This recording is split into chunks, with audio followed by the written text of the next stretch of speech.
Boa noite. Eu confesso que hoje é um culto, de certa forma, especial para mim. Eu não sou muito de contar data, eu não sou muito de me lembrar de datas na minha vida, mas hoje, enquanto eu estava lá atrás orando, eu me lembrei que ontem, no dia 14 de fevereiro, fez 3 anos que eu aceitei Jesus na minha vida. E eu estar aqui hoje é um prazer enorme para mim, uma alegria enorme. Eu poder encontrar um casal de amigo meu que começou junto comigo na igreja lá em Medianeira, isso é um motivo de muita alegria para mim. Então, para isso, eu orei para que Deus pudesse conduzir essa noite de acordo com a vontade dEle. Porque todos nós estamos aqui buscando a presença de Deus, buscando ser transformados pelo Senhor. E é através da palavra de Deus que a gente experimenta, muitas vezes, uma transformação que não está na nossa mente, que não está no nosso dia a dia, mas está lá no fundo do nosso coração. Da mesma forma que há 3 anos atrás, eu fiz a escolha de aceitar Jesus na minha vida, e essa escolha mudou todo o sentido, tudo. Você tem essa oportunidade de ser transformado pelo Senhor em alguma áreas específicas muitas vezes da sua vida, do seu coração. Amém? Para isso eu gostaria de usar o texto base nessa noite, que está lá em 1 Samuel, capítulo 16. Eu te convido a abrir junto comigo. Nós vamos ler o versículo 6 e o versículo 7. 1 Samuel 16, 6 e 7.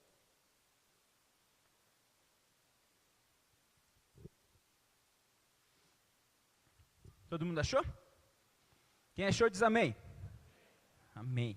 Quem não achou diz me espera. Está empatado, vamos esperar mais um pouquinho. Pois bem, lá diz o seguinte: quando chegaram, Samuel viu Eliabe e pensou: com certeza é este que o Senhor quer ungir. O Senhor, contudo, disse a Samuel: não considere sua aparência nem sua altura, pois eu o rejeitei. Samuel, o Senhor não vê como o homem vê a aparência, mas o Senhor vê o coração. Meu irmão, nesse momento, o profeta Samuel ele estava sendo direcionado por Deus até a casa de Jessé, o pai de Davi. Mas naquele momento, quando Samuel ele é direcionado para aquele lugar, ele tinha um objetivo. O objetivo de ungir o futuro rei de Israel. Saul, o atual rei, não estava agradando o Senhor como deveria. E o Samuel tinha o objetivo de ir até aquela casa, porque lá estaria o futuro rei de Israel. Mas naquele momento, ninguém sabia quem que era. Deus sabia, mas nenhum deles sabia. E quando Samuel fala para Jessé: Jessé, chama todos os seus filhos, que um deles será ungido rei hoje. Jessé chama todos os seus filhos e eles vão entrando, imagino eu, como uma filinha, um atrás do outro. E no momento que eles vão entrando, o mais velho, que se chamava Eliabe, ele de certa forma chamou a atenção de Samuel, ao ponto do profeta dizer: com certeza é esse que o Senhor quer ungir rei. Eu não sei, mas eu gosto de imaginar, não sei você, mas eu gosto de imaginar. Eu imagino que Eliabe devia ser um cara fortão, devia estar com uma camiseta verde, naquele momento. Ele devia ter penteado o cabelo dele para o lado, feito um cavanhaque. Eu imagino esse o Eliabe. E naquele momento, imagino que a estatura física dele, o corpo, a postura, fez com que o profeta Samuel pensasse que ele seria ungido por Deus como rei de Israel. Mas naquele momento, Deus diz uma palavra para Samuel. E essas palavras que o Senhor disse para Samuel vai ser o que vai direcionar essa mensagem nessa noite. Deus disse: o homem não vê a aparência, o Senhor vê o coração. O coração, meus irmãos, se nós olharmos na Bíblia, a gente consegue enxergar vários versículos falando da palavra coração. Se nós olharmos no Novo Testamento, Jesus fala: amarás o Senhor teu Deus de todo o teu entendimento, com todas as forças, de todo o teu coração, tratando o coração como sentimento. Outros lugares da Bíblia, a Bíblia fala que o coração do homem é enganoso tratando o coração como a vontade. Mas nesse momento Deus diz o seguinte: o homem vê a aparência, mas Deus vê o coração. O que Deus estava querendo dizer quando ele falava que ele vê o coração? Eu não sou nenhum expert na interpretação bíblica, mas essa interpretação não está tão difícil de fazer. O que eu creio que Deus está querendo dizer é que ele não enxerga, o que Deus enxerga são as motivações, são os anseios. Quando ele diz que ele enxerga o coração, ele está enxergando lá no fundo as nossas motivações, os nossos anseios, os nossos desejos. Eu entendo dessa forma. Mas por que Deus havia rejeitado Eliabe?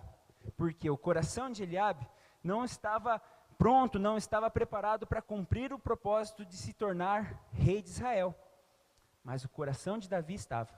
Porque a julgar pelo que a Bíblia diz, naquele momento, quando Jessé chama Davi, todos, você pode ler a continuação, todos ali ficaram espantados, porque de onde um rapaz magrinho daquele lá, a Bíblia fala que Davi era pequeno em estatura, de onde um rapaz pequeno em estatura vai se tornar o futuro rei de Israel? Ou seja, eles estavam julgando a aparência de Davi, mas como Deus havia dito, Deus não olha a aparência, Deus vê o coração, e para Deus é o coração que vale, é as nossas motivações que valem, é os nossos anseios, é os nossos os desejos que valem. O tema dessa pregação dessa noite é um coração aprovado. O título que eu dei para essa pregação é Um Coração Aprovado.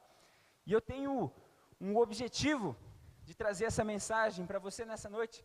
O meu objetivo é te levar ao entendimento de que todos nós precisamos buscar ter um comportamento correto, buscar ter um coração aprovado diante de Deus, para que nós possamos receber tudo que Ele tem para nós, tudo que Ele tem para dar para todos nós.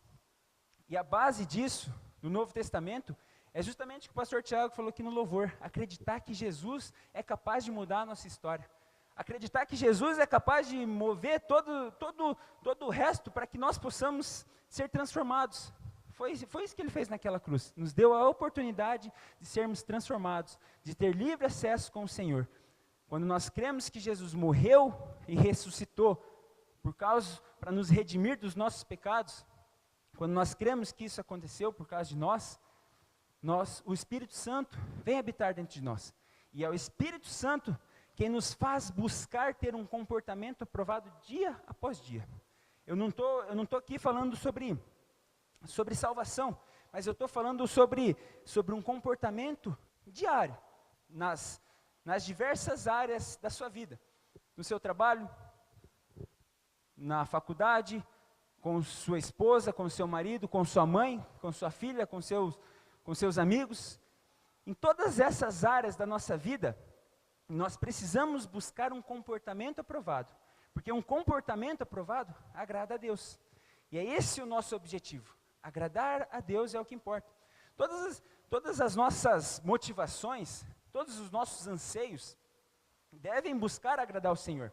E eu quero utilizar essa ilustração de Samuel se admirando com a aparência de Eliabe e fazer uma aplicação nas nossas vidas. Porque muitas vezes, meus irmãos, nós acabamos olhando para a aparência das coisas, nós acabamos julgando as situações com os nossos olhos humanos, mas quando na verdade a vontade de Deus ou o pensamento de Deus sobre determinada coisa é diferente da nossa. Isso nós podemos aplicar em todas as áreas da nossa vida. Por exemplo, quando nós nos estranhamos com alguém, quando nós brigamos com alguém, normalmente a gente costuma achar que nós temos a razão. Nós somos os certos e eu que estou certo nesse negócio. Mas na verdade, às vezes é orgulho nosso achar isso. Porque o Senhor pensa outra coisa. Talvez essa situação está servindo para nos ensinar alguma coisa na nossa vida. Mas por que eu estou falando tudo isso, meu irmão? Porque a gente precisa buscar ter um comportamento aprovado, dia após dia. E eu quero usar uma historinha, um acontecimento, posso dizer assim, que aconteceu aqui, na nossa igreja, no último culto do ano passado. Não sei se vocês se lembram, no ano passado nós tivemos, naquele último culto, uma confraternização lá atrás. Lembra que tinha um monte de coisa gostosa lá para a gente comer? Mas aquele dia choveu bastante, não sei se vocês se lembram. Lembra que choveu bastante e que estava até difícil de passar do asfalto para a calçada. Naquele dia, foi o acontecimento, teve algo que aconteceu aqui que me inspirou a pensar nessa mensagem, a meditar sobre ela e trazer essa mensagem para vocês nessa noite. Como é do meu costume, eu sempre fico lá atrás, cumprimentando as pessoas, conversando, e no momento que começa o culto, eu sento ou na primeira ou na segunda cadeira. O pastor Tiago roubou meu lugar hoje, ele está no meu lugar hoje. Normalmente eu sento ali. E naquele dia, como é do meu costume, eu fiz a mesma coisa, o mesmo procedimento, o hábito que eu sempre tenho quando começa o culto.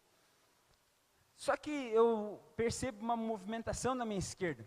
E essa movimentação, para mim, é como outra qualquer. E eu observo, eu olho um casal chegando junto com um rapaz, um adolescente. Até aí, estava tudo normal. Só que teve algo na postura daquele rapaz que me fez ficar prestando atenção nele. Ele estava muito bravo. Ele estava muito chateado. Chateado ao ponto de eu conseguir fazer a leitura labial, ele dizendo para a mãe dele, não me incomoda, mãe. Ele falou, eu percebi isso, porque eu fiquei olhando, assim, sabe quando você fica olhando meio de cantinho de olho assim? Não é que eu estava curioso, eu queria ver o que ia acontecer. É diferente, curiosidade é diferente. E eu fiquei prestando atenção naquele rapaz, e a postura que ele teve diante do louvor foi assim, ó. Diante da palavra foi assim, ó. Em todo culto, ele se mostrou indiferente. Em todo culto ele se mostrou chateado, se mostrou bravo. E quando eu vi isso, eu falei, no final do culto, eu vou oferecer um refrigerante para ele, um pastelzinho, fazer amizade com ele, para ver o que está acontecendo, assim, vai que eu posso ajudar. Só que quando acabou o culto, que nós iríamos lá para trás, eu vi que ele conversou com o pai dele alguma coisa e ele já foi emburrado lá para fora. E aquele momento eu falei assim, nem vou chegar perto, nem vou lá perto dele. Porque a postura que ele demonstrou naquele momento me bloqueou minha chegada. Só que naquele momento eu tirei uma lição. Com tudo aquilo que aconteceu, eu consegui tirar uma lição. E essa lição que eu aprendi naquele momento foi que motivou a criação dessa mensagem. E a lição que eu tirei daquele momento é que não importa, irmãos, não importa o que Deus deseja derramar sobre nossas vidas. Se nós não estivermos dispostos a receber, nós mesmos nos bloqueamos para o agir de Deus. E aquele momento que eu vi o culto inteiro fechado, eu pensei, possivelmente ele não entendeu a mensagem, possivelmente ele não entendeu o louvor, e aquele comportamento bloqueou a ação do Espírito Santo na vida dele. Eu posso dizer isso, afirmar isso, porque eu vi a forma com que ele esteve lá atrás. E se eu for falar um pouquinho mais, lembrar do culto, era uma mensagem de alegria, uma mensagem para frente, mas aquele comportamento de braveza dele, impediu que o Espírito Santo pudesse trabalhar no coração dele. E daí eu me perguntei, será que eu costumo ter esse tipo de atitude também? Será que eu costumo, em alguma área da minha vida, bloquear a ação do Senhor em alguma área qualquer, tanto em casa, tanto na igreja, tanto no trabalho? E eu me fiz uma pergunta, Senhor, será que o meu coração está sendo aprovado? Será que o meu comportamento está sendo aprovado? E quando eu me fiz essa pergunta, eu confesso que enquanto eu raciocinava sobre isso, eu não fiquei muito feliz. Mas eu pedi ajuda, Senhor, me mostra o que é ter um coração aprovado.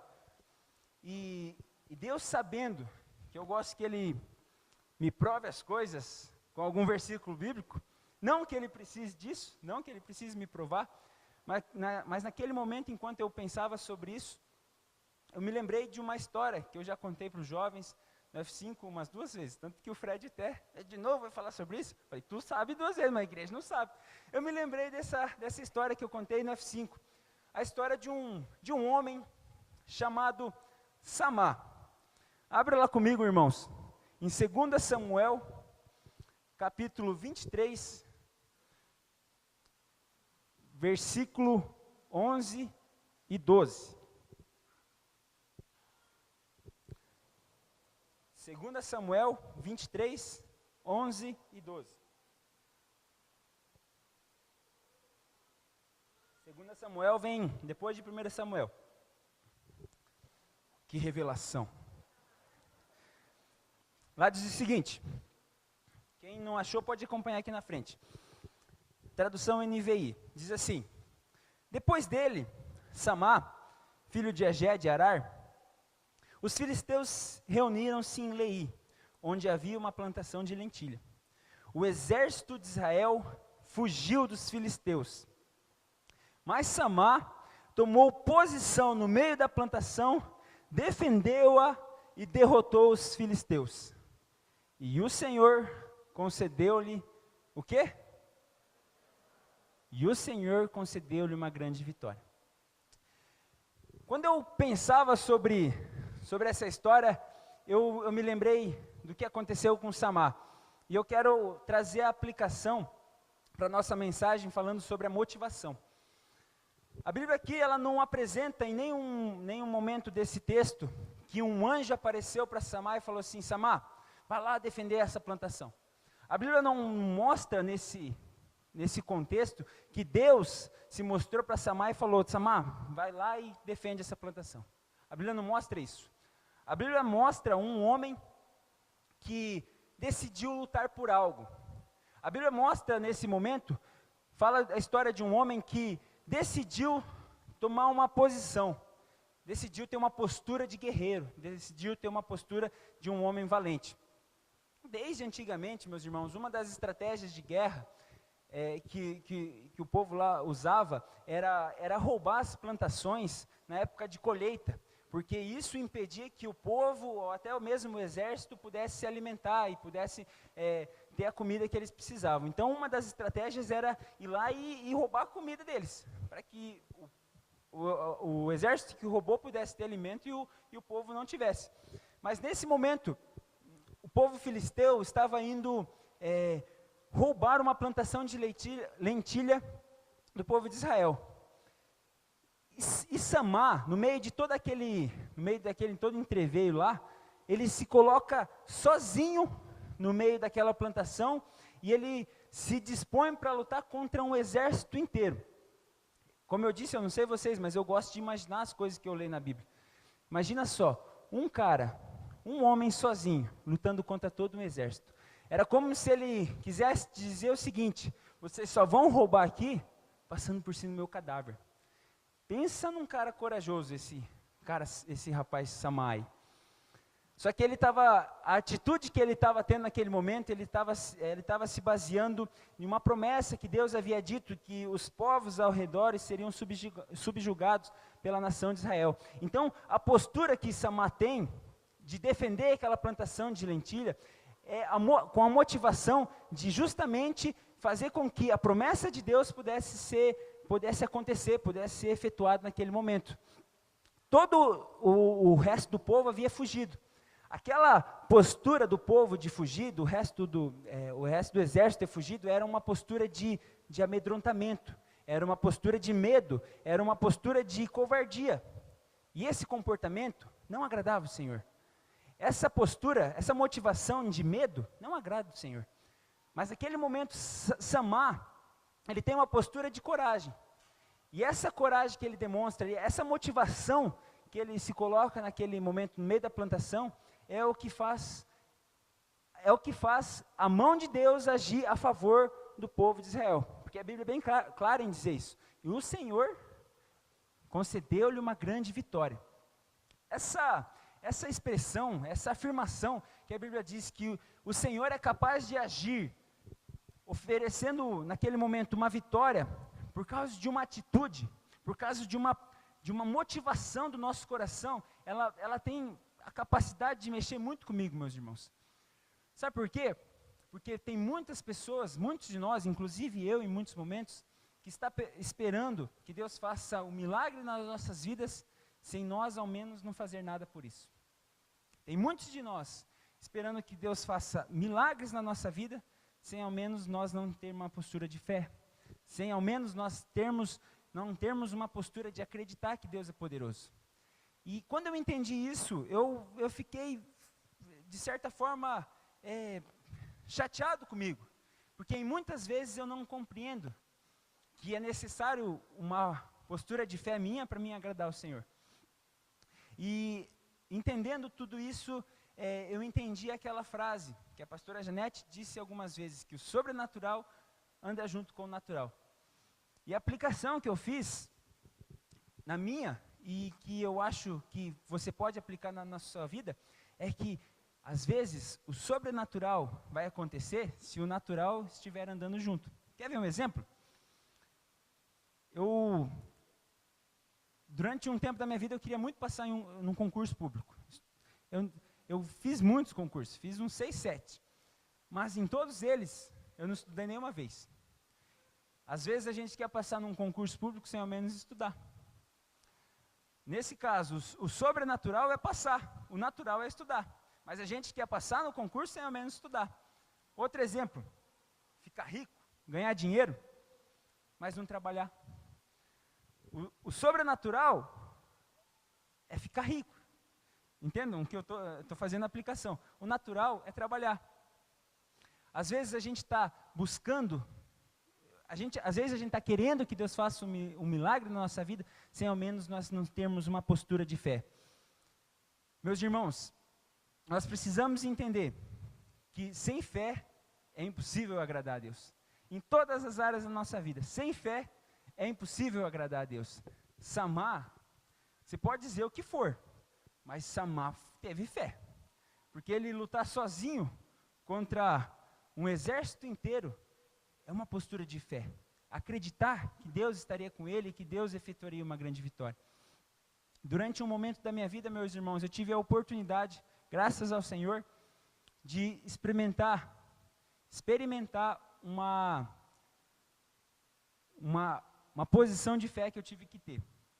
No ano de 2013, final de 2013, eu morava em Medianeira e eu estava na equipe de adolescentes, da rede de adolescentes. Antigamente era chamado ADV, hoje nós conhecemos como UP.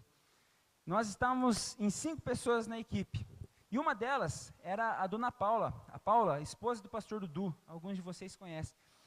E ela era líder de adolescentes naquele momento. E eu fazia parte da equipe. Só que eles, a Paula e o Dudu, haviam sido chamados, haviam sido enviados para morar em Araranguá. Eles iriam trabalhar, servir o Senhor naquela cidade. E precisava de uma pessoa para substituir a Paula como líder dos adolescentes. E naquele momento, no final de 2013, havia aproximadamente uns 9 meses que eu estava na igreja. Daquelas 5 pessoas da equipe, eu era o mais novo na fé, ou seja, o mais inexperiente. A pessoa que há menos tempo conhecia a palavra de Deus. Mas eu estava, vamos dizer assim, com a possibilidade de ser escolhido como o futuro líder da rede de adolescentes. E nós começamos a orar. A Paula, o pastor Dudu, o pastor Rodrigo, todos nós, os outros membros da equipe, também estavam orando, pedindo direcionamento para o Senhor, para que quem for escolhido pudesse fazer um bom trabalho. E em determinado momento nós tivemos uma reunião. Naquela reunião, eu me lembro muito bem que todos estavam aflitos. Quem será que vai ser o líder? E no final da reunião, a Paula havia dito o seguinte: a partir de janeiro vai ser o Anderson, o líder dos adolescentes. E aquele momento eu confesso que me deu um medinho, mas eu falei, vamos lá, vamos ver o que vai acontecer.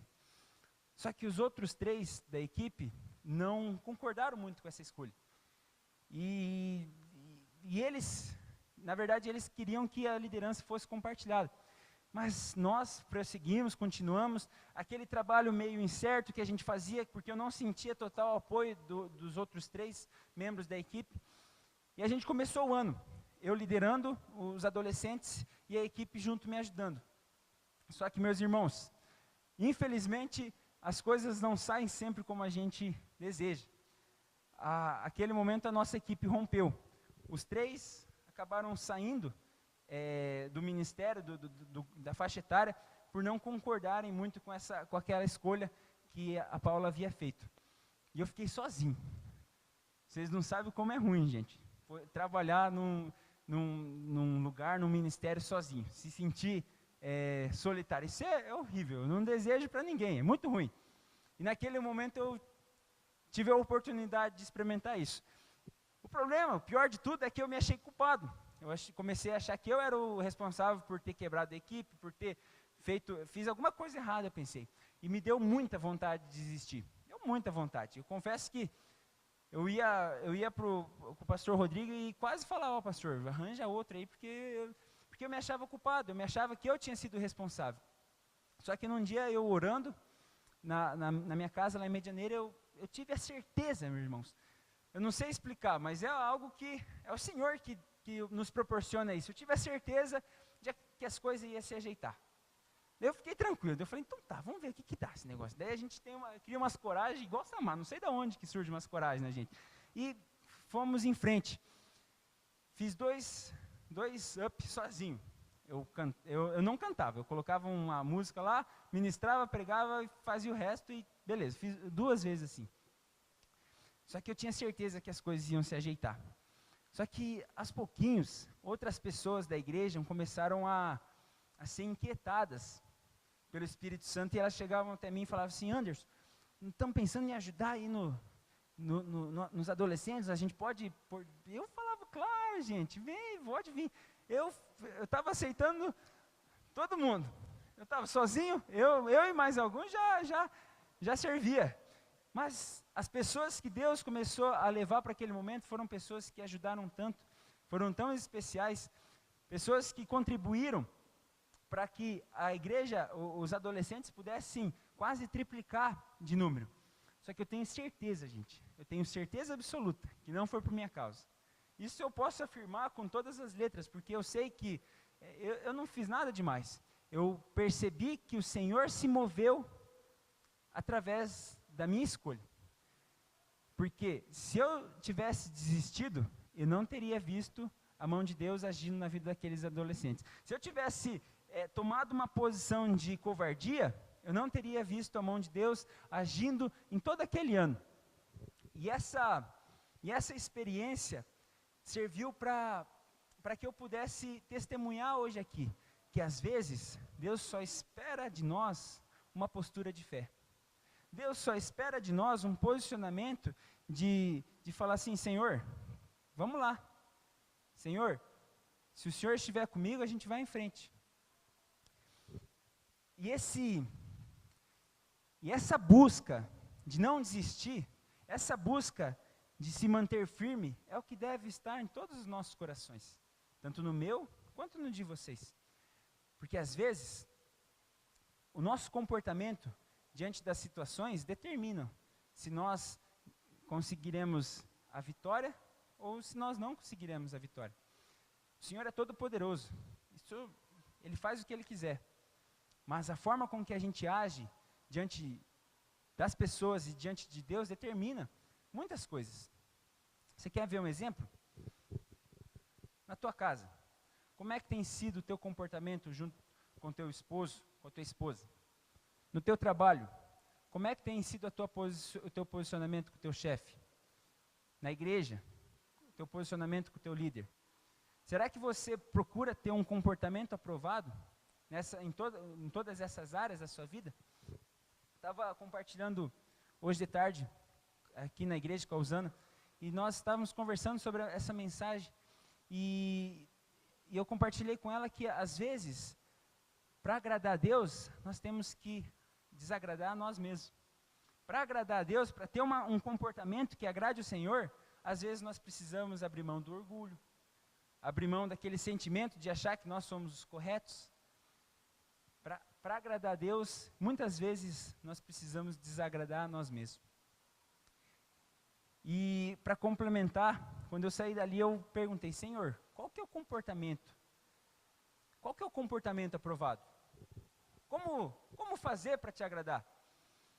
Em Efésios 5, versículo 10, você não precisa abrir, eu vou falar para você, é um versículo bem curtinho, diz o seguinte: aprendam a discernir o que é agradável ao Senhor.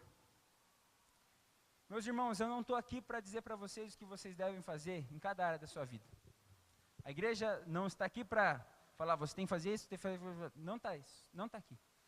Nosso objetivo aqui é te levar para mais perto do Senhor, te levar para mais perto da voz de Deus, te impulsionar para que você possa ser um instrumento de Deus nessa cidade, nessa nação. Mas todos nós aqui, quando nós aceitamos Jesus Cristo na nossa vida, o Espírito Santo nos é dado. E uma das atribuições do Espírito Santo, ele é chamado como ajudador.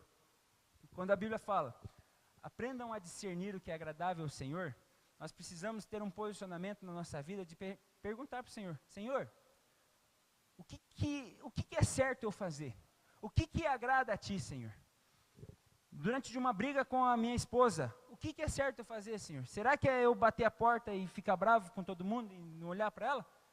Ou o certo é eu chegar e falar, amor, desculpa por ter feito isso, vamos tomar um tererê lá fora?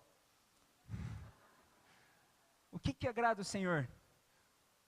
Agrada o Senhor você brigar com a sua mãe e falar, mãe, para de me incomodar, mãe. Você não sabe de nada. Isso agrada a Deus? Eu não estou aqui para dizer o que você deve fazer, porque a Bíblia fala, aprenda a discernir o que agrada ao Senhor. O Espírito Santo está em nós. O Espírito Santo, ele nos ajuda a entender qual é a vontade de Deus. E eu quero encerrar essa mensagem fazendo essa pergunta para você. E eu gostaria que você refletisse em todas as áreas da sua vida. Você pode ficar sentado por enquanto, mas eu gostaria que você pensasse, será que você tem tido um comportamento aprovado na sua vida, no seu trabalho, com a sua namorada? Será que você tem tido um comportamento que agrada o Senhor nas áreas da sua vida? Eu gostaria que você pensasse nisso. Pensasse se com o teu marido, até mesmo com o teu ex-marido, você tem tido um comportamento aprovado por Deus? Ou você tem disseminado comportamentos errados? Gostaria de convidar você a ficar de pé.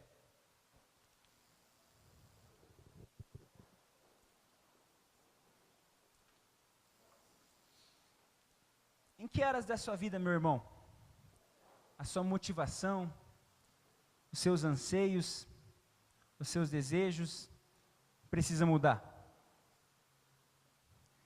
É uma mensagem que essa palavra ela tem um objetivo simples. Levar o entendimento de que existem áreas sim, na vida de cada um aqui, todos nós, inclusive na minha, que nós precisamos que o Espírito Santo alinhe com a vontade dele. Eu gostaria de que você fechasse seus olhos. Eu vou orar por você, mas eu gostaria que você pedisse ao Senhor, Senhor, me ensine a ter um comportamento aprovado. Me ensine a ter um coração aprovado. Jesus Cristo, ele nos deu a oportunidade de ter a vida eterna. A Bíblia fala que o véu se rasgou e a presença de Deus está à nossa disposição. Mas muitas vezes, nós acabamos colocando o nosso eu à frente da vontade de Deus. Em muitos momentos nós acabamos colocando a nossa vontade na frente da vontade de Deus. Como é que tu tem sido com as tuas funcionárias? Como é que tu tem sido com o teu esposo? Como é que tu tem sido com o teu chefe? Existem situações na nossa vida que, quando a gente pede paciência para Deus, Deus não vai nos dar paciência, mas Ele vai dar situações que provem a nossa paciência. Como é que tu tem sido com as tuas amigas?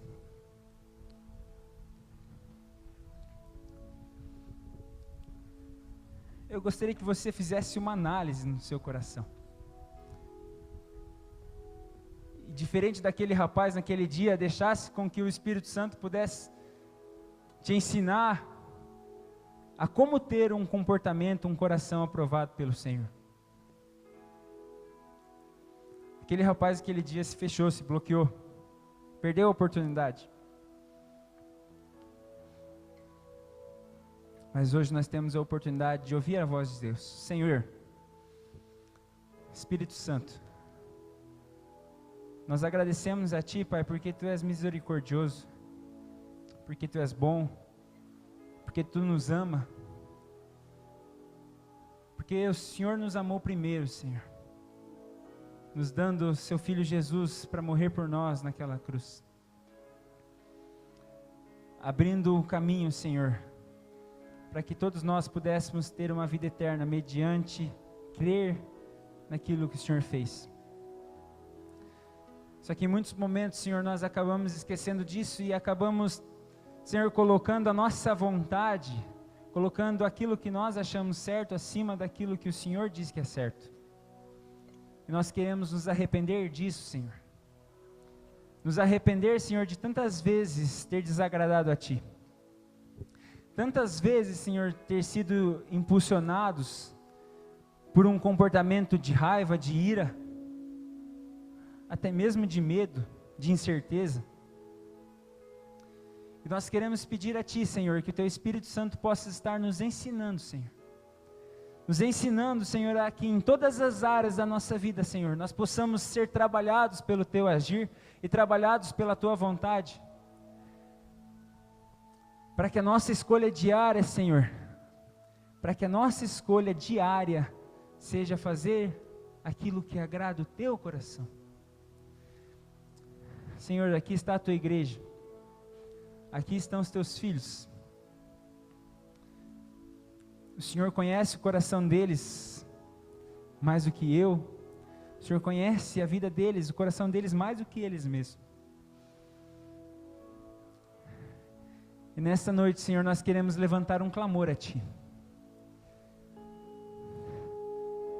Senhor, sonda o nosso coração e veja se há em nós um caminho mau.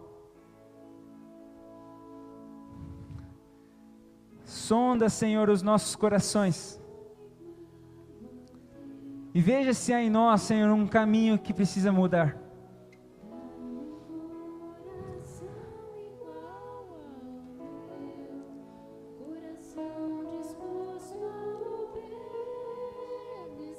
Essa é a nossa vontade, Pai, te obedecer. Oh, Senhor.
Aproveite essa oportunidade, irmãos. Peça ao Senhor um coração igual ao dele. Senhor, nós te pedimos, dá-nos um coração, Senhor, igual ao teu. Senhor, dá um coração para todos nós, Senhor, um coração que tenha facilidade de perdoar, Senhor. Um coração que tenha facilidade, Senhor, em olhar com misericórdia os nossos irmãos. Um coração, Senhor, que tenha a disponibilidade, Senhor, de ajudar os nossos amigos. Senhor, nós queremos ser transformados por Ti, Senhor. Queremos ser transformados por Ti, Pai. Em nome de Jesus. Em nome de Jesus. Meus irmãos, para encerrar, eu gostaria de contar uma frase que eu que eu vi essa semana que até comentei ontem à noite, no F5. O compromisso de Deus é mais forte. O compromisso de Deus com você é mais forte do que o teu compromisso com Ele. O Senhor quer nos ensinar em todas as áreas da nossa vida. Deus quer nos levar para um caminho onde a gente possa nos arrepender pelas atitudes erradas que nós tivemos. Isso não implica na perca da salvação, um erro que a gente comete, não implica nisso. Mas implica que em algum momento da nossa vida, em alguma área, a gente desagradou o Senhor. A oportunidade que a igreja tem nessa noite é de realmente sair daqui, entendendo isso. Entendendo que está à nossa disposição, além de agradar os nossos amigos, agradar os nossos familiares, agradar o Senhor. E a minha oração, enquanto estava lá atrás, foi que todos nós, cada um de nós aqui, pudesse olhar para si próprio e deixar que o Espírito Santo enchesse e trabalhasse na nossa vida. Amém?